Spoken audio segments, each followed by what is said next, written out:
British military vehicles in Estonia stormed to the Russian border to join NATO in supporting Ukraine.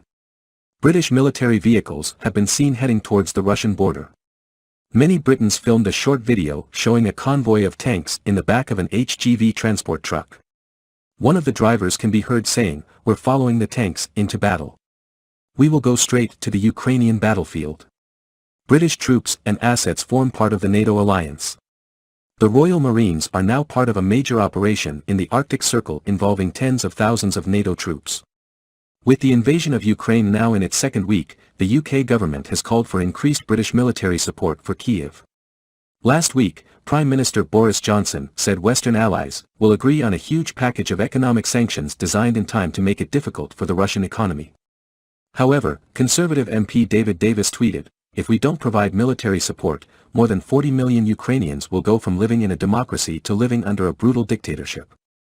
It is too late to launch on the ground, but not too late to provide air support to the Ukrainian army, which could neutralize Putin's overwhelming armored superiority."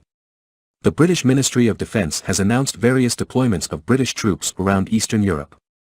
On Russia's western border in Estonia, Britain has deployed both troops and Challenger tanks to support NATO's presence in the region. Standing in the North Sea was a fleet of ships of the Royal Navy. The ships include HMS Grimsby, HMS Northumberland and HMS Defender.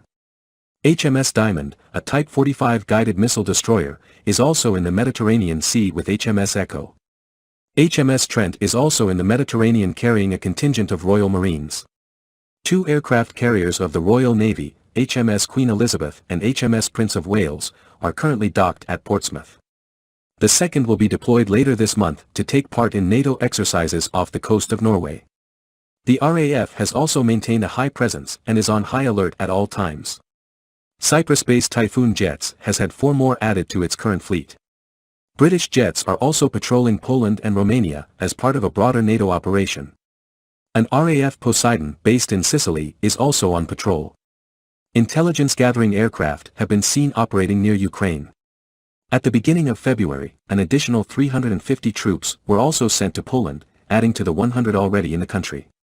Defense Secretary Ben Wallace last week said the UK's deployment constitutes a credible deterrent to deter Russian aggression from threatening the territorial sovereignty of member states.